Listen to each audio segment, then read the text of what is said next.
আজকে আমরা মিডিয়াকে দেখছে সব জায়গায়, আমি মিডিয়ার উপরে প্রচন্ড পরিমাণ ক্ষুব্ধ। ওই মিডিয়ার প্রতি আমার ক্ষুব্ধতার জায়গাটা কোথায় সেটা আমি একটু পরে বলছি।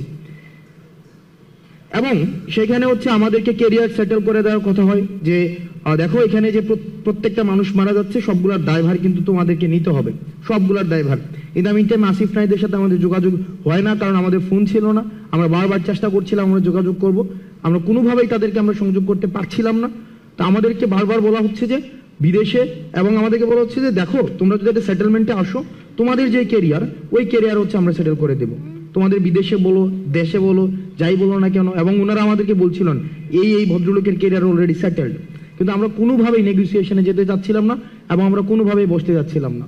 তো সর্বশেষ আমাদেরকে ওই দিন আমি হাসিবকে নিয়ে আসি, কারণ আমি কোনোভাবেই আমি বিষয়টাকে যে কিভাবে অ্যাড্রেস করবো, তা হাসিব আমার সাথে ফোনে যোগাযোগ করে হাসিব নিয়ে আসে। হাসিব যেহেতু মাদ্রাসার স্টুডেন্ট ছিল, হাসিবের প্রতি আরো বেশি তাদের ক্ষোভটা বেশি ছিল।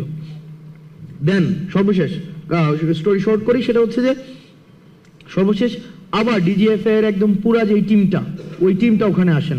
ওই দিন হচ্ছে যেদিন আমরা পদ্মাতে যাই।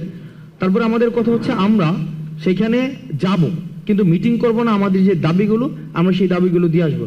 সেখানে সার্জিস আমাকে বলে যে দেখো ওনারা যেহেতু বলছেন মিডিয়া সেখানে আসবে, সুতরাং আমরা অন্তত মিডিয়ার সামনে আমাদের যেই বর্তমান পরিস্থিতি সেটা আমরা উপস্থাপন করতে পারবো।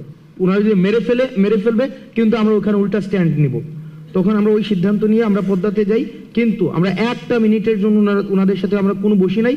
আমরা 8 দফা দাবি, 9 দফা থেকে 8 দফা আসছে, সেটাকেও ওনারা কেটে দিয়েছে, সেটাকেও ডিজিএফআই নিজে কেটে দিয়েছে। এবং আমাদেরকে যখন আমরা আসছি নিচে আসার পর আমরা দেখলাম মিডিয়ার এখানে যারা যারা আছেন এই ক্যামেরাগুলোর লোগো সহ মিডিয়া, তাদেরকেও আমরা সেদিন সেখানে দেখেছিলাম। এবং আমরা সেখানে আমাদের সাথে যা হয়েছিল আমরা স্পষ্টভাবে সেই ঘটনাগুলাই বলেছিলাম। দুঃখজনক হলেও সত্য, আবার যখন আমাদের সেই ফোনে নিয়ে আসা হয় আমরা দেখেছি ডিজিএফআই ফোন দিয়ে সেটাকে ইন্টেনশনালি এই প্রত্যেকটা ভিডিওকে কাট করেছে। এবং আমরা দেখেছি যে না এই হেডলাইন যাবে না, আপনারা এই হেডলাইন দেন, ভিডিওর এই অংশ যাবে না, আপনারা ওই অংশ দেন। এবং নগ্নভাবে দেখেছি তৎকালীন মিডিয়ারা তারা যে প্রেসক্রিপশন দিয়েছে ওই প্রেসক্রিপশন অনুযায়ী হচ্ছে ভিডিও প্রচার করেছে, ওই প্রেসক্রিপশন অনুযায়ী হচ্ছে বক্তব্য প্রচার করেছে। আমরা স্পষ্টভাবে বলেছিলাম র ভিডিও এখন আমার কাছে আছে, যেটা কোনো সংলাপ নয়, এবং আমরা কোনো শাটডাউন কর্মসূচি প্রত্যাহার করব না। কোনো শহীদের রক্তের সাথে মারিয়ে এসে আমরা কোনো সংলাপ করতে পারি না। কোনো বক্তব্য সেদিন আমাদের প্রচার করা হয় নাই।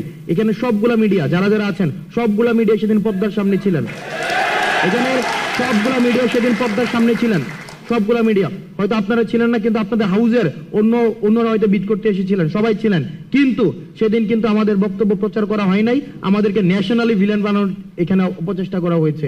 এবং ওই 2 দিন আমরা ওই সেফ হোমে বসে বসে দেখেছি যে মিডিয়া আসলে মিডিয়া হাউস থেকে নিয়ন্ত্রণ করা হয় না, এটা গণভবন থেকে প্রেসক্রিপশন দেওয়া হয় এবং প্রত্যেকটা জিনিস ডিজিএফআই নিয়ন্ত্রণ করে। এবং 2 মিনিটের নোটিশে হেডলাইনগুলো পরিবর্তন করে দেওয়া হয়। যদি কোনো হেডলাইন পছন্দ না হয় ওই মিডিয়াকে ফোন দেওয়া হয় যে এই হেডলাইনটা এমন হবে না, ওই হেডলাইনটা এমন হবে, সাথে সাথে দেখেছি সেটাকে চেঞ্জ করতে।